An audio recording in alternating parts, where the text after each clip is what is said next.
Halika na ha. Napasok dito.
Hello guys, so kahapon nandito tayo.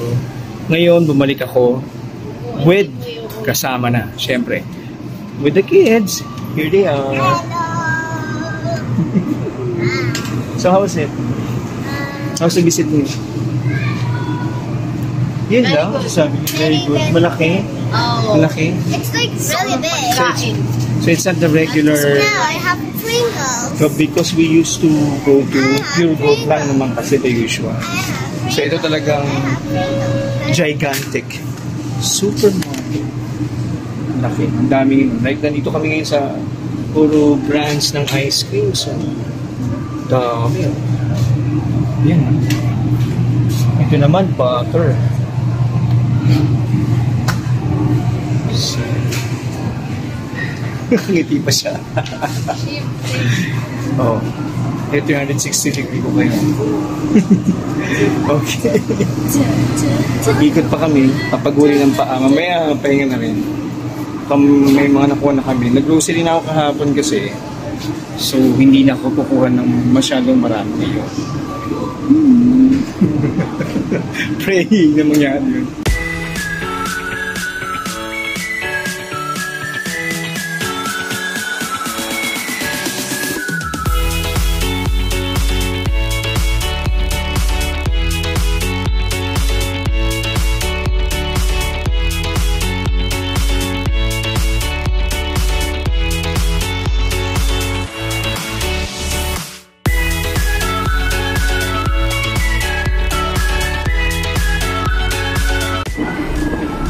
Ayan. Oh. Okay. Look at this. Ano to? This is Nutella. Okay. But this one is a must guarantee. Must try. Kasi masarap talaga siya. 369 something pesos. Tama ba? Ayun, no? 370 almost, pero ang sarap. Ang sarap. Gusto ko niyan. Di ka kaya Hindi ko kasi. alam kung ano. Okay. Oh, small. Scores naman yan pareho ah. Ako, no? Caramel yan. Hindi, siya. US Rocky Road Cake naman yun. Ito caramel. Pero yun nga talaga yung paborito ko. Ito. This one. Best try.